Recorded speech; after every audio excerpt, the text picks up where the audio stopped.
முறைப்பாடு போடலையா? හැබැයි සිද්ධිය සිද්ධ වුණා. ஆனால் நிகழ்வு நடைபெற்றது. සිද්ධ වුණාට පස්සේ තමුන්වහන්සේලා අපහසුතාවයටපත් වුණා. அப்பாற்பட்டது பதவி மோகங்களுக்கு அப்பாற்பட்டது இந்த கட்சியை நீங்கள் சம்மாந்துறை பிரதேச சபையின் கைகள் ஒப்படைத்தால் மாத்திரம்தான் நீங்கள் அபிவிருத்தி இலக்கை அடைக்க முடியுமே தவிர மாற்று வழியிலே நீங்கள் முடியாது என்று நான் தெரிவித்துக் கொள்கின்றேன். ஜனாதிபதிகள் பெருமாள் கூறியிருக்கிறார்கள், அதாவது தேசிய மக்கள் சக்தி ஆட்சி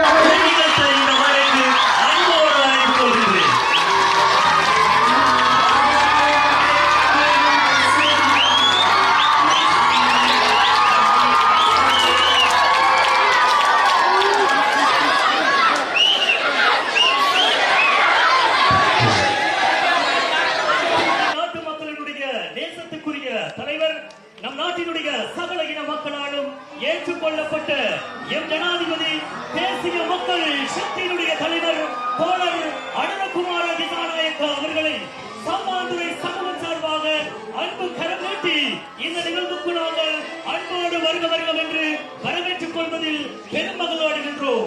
மூவின மக்களாலும் ஏற்றுக்கொள்ளப்பட்ட ஊழல், களவு, லஞ்சம், பொய் என்பவற்றினை தவிடுபொடியாக்கி என்றும் என் நாட்டின் மக்களுடைய அபிலாசைகளில் குடியிருக்கும் என்றும் எங்கள் தேசத்துக்குரிய ஜனாதிபதி அவர்களை இந்த மேடையினூடாக அன்போடு வருக என்று இந்த மேடைக்கு அன்போடு வரவேற்றுக் கொள்கின்றேன்.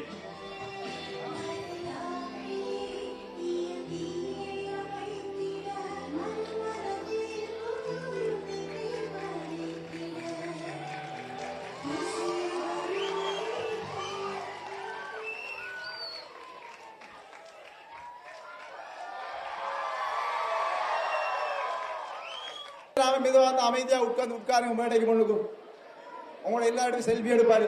அமைதியா உட்காருங்க. உங்களுடைய எதிர்காலத்தை தீர்மானிக்கின்ற ஒரு தலைவர். இருங்க கேளுங்க, லைனா இருங்க. அப்போ மெதுவா வாங்க. எல்லாரும் இல்ல சிறுவர்கள். நாங்க கூப்பிட்டது சிறுவரை மட்டும்தான், பெரியவர்கள் அல்ல. பெரியவர்கள் வர வேண்டாம். சிறுவர்கள் எல்லாம் வந்து முன்னுக்கிறீங்க. ரைட், அமைதியா இருங்க. ரைட்,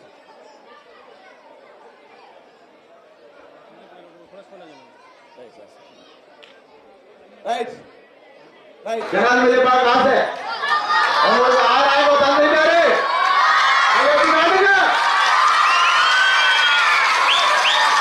எதிர்காலத்தில் உங்கள் கல்விக்கு ஒரு நீண்ட திட்டத்தை வைத்திருக்கின்றார்.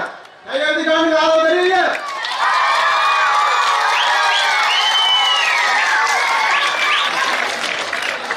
எங்களுடைய தந்தைகளால் விவசாய தொழிலுக்கு உரமானித்து அபிவிருத்தி தந்துள்ளார்.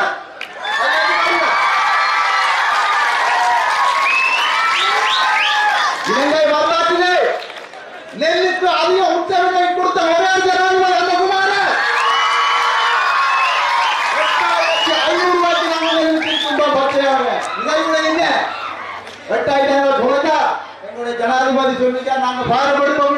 விவசாயம் கைவிட மாட்டோம். அப்படியான விவசாயத்துறையை இந்த சம்மாந்துறை மண்ணிலே நீங்கள் எதிர்வரும் 5ஆம் மாதம் 6ஆம் தேதி தேசிய மக்கள் சக்தி சின்னத்துக்கு வாக்களித்து வெற்றியை தர வேண்டும் என்று விரைவருகின்றேன். வாழ்த்து தர நன்றி. வாழ்ந்த அன்புள்ளாய் வருகிறார்.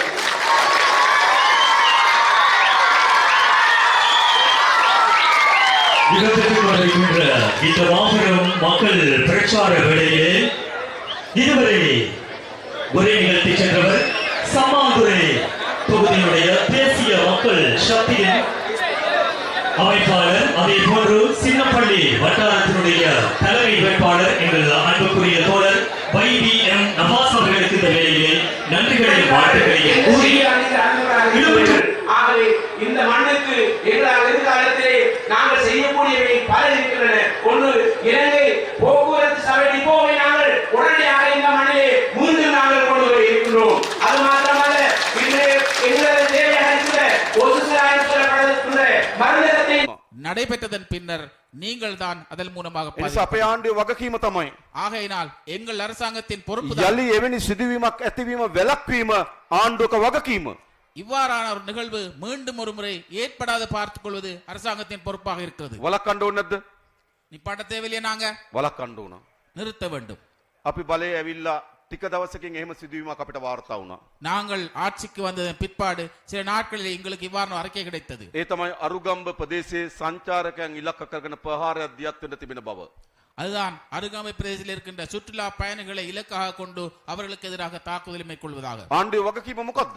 அரசாங்கத்தின் பொறுப்பு என்ன? එවැනි ප්‍රහාරයක් වළක්වන එක. இவ்வாறான தாக்குதலை நிறுத்துவதாகும். අපි පරීක්ෂණ දියත් කරන්න පටන් ගත්තා. நாங்கள் இதற்கான விமர்சனங்களை ஆரம்பித்தோம். ඒ ප්‍රදේශයේ විලා ඡායාරූප ගත්තු. அந்த பிரதேசத்தில் சென்று போட்டோ எடுத்த, තවත් කොළඹ ප්‍රදේශයේ ඡායාරූප ගත්තු. அதே போன்று கொழும்பிலே போட்டோக்கள் எடுத்த තරුණයෙක් අත්අඩංගුවට ගත්තා. இளைஞரை கைது செய்தோம். ඒ විතරක් නෙවෙයි. அது மாத்திரமல்ல, විදේශීයදී ප්‍රහාරයන් ගැන සැකසහිත අත්අඩංගුවට ගත්තු කෙනෙක් එක්ක வெளிநாட்டிலே இவ்வாறான ஒருவரை நாங்கள் கைது செய்து சந்தேகத்துக்கு கைது ඒ செய்து තරුණයන් ගනුදෙනු කරලා තිබුණා. இந்த இளைஞரும் அவரோட தொடர்புகளை දෙමළ ஏற்படுத்தி තරුණයෙක් හිටියා. தமிழ் இளைஞரும் இருந்தார், මුස්ලිම් තරුණයෙක් හිටියා. முஸ்லிம் இளைஞரும் இருந்தார். අපි අත්අඩංගුවට ගත්තා. நாங்கள் அவர்களை கைது செய்தோம். ගත්තු එක හරිද වැරදිද? நாங்கள் கைது செய்து பிள்ளையா சரியா? ඒක ජාතිවාදී ප්‍රශ්නයක්ද? இது இனவாத பிரச்சனையா? නෑ රටේ ආරක්ෂාව පිළිබඳ ප්‍රශ්නයක්. இது நாட்டினை பாதுகாப்பு தொடர்பான பிரச்சனை. අපි යන්නේ ප්‍රහාරය වළක්වන්න කටයුතු කරා. ஆகையினால் நாங்கள் இந்த தாக்குதலை நிறுத்துவதற்கான நடவடிக்கை எடுத்தோம். හරි මුස්ලිම් තරුණයන් සම්බන්ධ වෙලා එහෙම ප්‍රහාරයක් සිදු වුණා නම් හානිය කාටද? முஸ்லிம் இளைஞர் சம்பந்தப்பட்ட இந்த தாக்குதல் நடந்தால் இதன் மூலமாக இழப்பு யாருக்கு? මුස්ලිම් ජනතාවටත් විශාල හානියක් සිද්ධ වෙනවා. முஸ்லிம் மக்களுக்கும் ஒரு பாரிய பாதிப்பு ஏற்படும். වළක්වන්න පියවර ගන්න ඕනේ නැද්ද? இதனை தடுப்பதற்கு நாங்கள் நடவடிக்கை எடுக்க தேவையில்லையா? ඒ මුස්ලිම් නිසාද? அது முஸ்லிமா ඒ இருந்தபடியாலா? දෙමළ නිසාද? தமிழாக இருந்தபடியாலா? ඒ සිංහල නිසාද? சிங்களமாக இருந்தபடியாலா? නෑ. இல்லை, නීතිය නිසා சட்டம் என்ற அடிப்படையிலே කරන්න ඕනේ නැද්ද? செய்ய தேவையில்லையா? அப்படி අන්න ඒ වගේම இதே போன்றுதான் කොළඹ ප්‍රධාන සුපර් මාකට් එකක கொழும்பு பிரதம ஒரு சூப்பர் மார்க்கெட் ஒன்றிலே තරුණයෙක් ගිහිල්ලා ஒரு இளைஞர் சென்று හොරෙන් ස්ටිකර් වගේක් කලවනවා. அவர் களவாக சென்று ஸ்டிக்கர்களை ஒட்டி இருக்கிறார். අපි ඔහු අත්අඩංගුවට ගන්නවා. நாங்கள் அவரை கைது செய்தோம். පරීක්ෂණ පවත්වනවා. அதற்காக நாங்கள் விசாரணைகளை අපි මේ மேற்கொள்கிறோம். රටේ පුරවැසියන්ට நாங்கள் இந்த நாட்டில் உள்ள மக்களுக்கு තමන්ගේ අයිතිවාසිකම් වෙනුවෙන් පෝස්ටර් ගහන්න, அவர்களுடைய உரிமைக்காக போஸ்டர் அடிப்பதற்கு, තමන්ගේ අයිතිවාසිකම් වෙනුවෙන් උද්ඝෝෂණය කරන්න தங்களுடைய உரிமைகளுக்காக போராட்டம் ஆரோக்கியம் நடத்துவதற்காக අයිතියක් තියෙනවා. அவர்களுக்கு உரிமை இருக்கின்றது. මම දන්නවා ඊශ්‍රායල ප්‍රහාර වලට විරුද්ධව நான் எனக்கு தெரியும் இதுக்கு இந்த தாக்குதலுக்கு முன்பதாக ඇමරිකන් තානාපති කාර්යාලය ඉස්සරහ උද්ඝෝෂණ කරනවා. அமெரிக்க தூதரகத்துக்கு முன்னால் ஆர்ப்பாட்டம் செய்திருக்கிறார்கள். අයිතියක් තියෙනවා. அதற்கான உரிமை இருக்கின்றது. උද්ඝෝෂණ කරන අය අපි දකිනවා. ஆர்ப்பாட்டம் செய்பவர்களை நாங்கள் காண்கிறோம். කවුද කියලා දන්නවා. யார் என்று தெரியும். ප්‍රජාතන්ත්‍රවාදී අයිතිය. இது ஜனநாயக ரீதியான உரிமை. හැබැයි හොරෙන් ගිහිල්ලා ஆனால் களவாக சென்று සැඟවිලා ගිහිල්ලා ஒளித்துக் கொண்டு சென்று සුපර් මාකට් එකේ ස්ටිකර් එකක් කලවනවා නම් சூப்பர் மார்க்கெட்டிலே சென்று ஸ்டிக்கர் ஒட்டுவதாக இருந்தால் එතන යම් සැකයක් තියෙනවා. அந்த இடத்திலே ஏதோ ஒரு சந்தேகம் இருக்கின்றது. එහෙම සැකයක් නැද්ද? அப்படி ஒரு சந்தேகம் இல்லையா? සැකයක් තියෙනවා. சந்தேகம் இருக்கிறது. අපි ඔය අත්අඩංගුවට ගත්තා. நாங்கள் கைது செய்தோம் அவரை. අරින් පරීක්ෂණ කරා. அதன் பிறகு அதுக்கான விசாரணைகள் ඔවුන් நடைபெறுகின்றன. කවර කවර සංවිධානත්ක සබත්තා තියෙනවද කියලා බැලුවා. அவர் எந்த எந்த அமைப்புகளோடு தொடர்பு இருக்கின்றது நாங்கள் பார்த்தோம். ඔව් සංවිධානත් එක්ක සම්බන්ධතාවයක් නැහැ. அவர் அமைப்புகளோடு தொடர்பில்லை அவருக்கு. හැබැයි අද මොකද වෙලා තියෙන්නේ? ஆனால் என்ன நடந்திருக்கிறது என்று විශාල දේවල් YouTube එකේ மிக அதிகமான அளவிலே யூடியூபிலே සමාජ ජාලවල සංචරණය වෙනවා. சமூக ஊடகங்களிலே இது பறந்து செல்கின்றது. ඒව දිහා බලලා ස්වයන් අභිප්‍රේරණයට ලක් වෙනවා. இவைகளை பார்த்து சுயமான பல்வேறுபட்ட முடிவுகள் அங்கு எடுக்கப்படுகின்றன. කවුරුවත් කියලා නෙවෙයි. யாரும் சொல்லி இல்ல, කවුරුවත් එක්ක එකතු වෙලා නෙවෙයි. யாரோடு சேர்ந்தும் அல்ல, තමන්ම தானாக අර වීඩියෝ දිහා බලලා அந்த வீடியோக்களை பார்த்து, අර සමාජ ජාලවල තියෙනවා බලලා அந்த சமூக ஊடகங்கள் இருப்பதை பார்த்து තමන්ම කේන්තියක් උපයාගෙන தானே அதுக்கான கோபத்தை உருவாக்கி கொண்டு තමන් මේකෙන් ස්වයන් අභිප්‍රේරණයට ලක් වෙනවා. தானே இதன் மூலமாக ஒரு அபிப்பிராயம் ஏற்படுத்திக் கொள்கிறது. අන්න ඒ තරුණයා එහෙම තරුණයෙක්. அவர் இவ்வாறான இளைஞர் தான் அந்த இளைஞராக இருக்கின்றார். ඔවුන් ස්වයන් අභිප්‍රේරණයට ලක් වෙලා තියෙනවා. அவர் தனிப்பட்ட அபிப்பிராயத்தை கொண்ட ஒரு இளைஞராக இருக்கின்றார். පරීක්ෂණ පැවැත්තුවා. இதற்காக விசாரணை நடைபெற்றது. ඒ දෙමව්පියන්ට අපි පෙන්නුවා. இந்த அவர் பெற்றோருக்கு நாங்கள் காட்டினோம். දෙමව්පිය ඇවිල්ලා பெற்றோர்கள் வந்து ආණ්ඩුවට ස්තුති කරා. அரசாங்கத்துக்கு நன்றி தெரிவித்தார்கள். දරුවා බේරලා දුන්නට.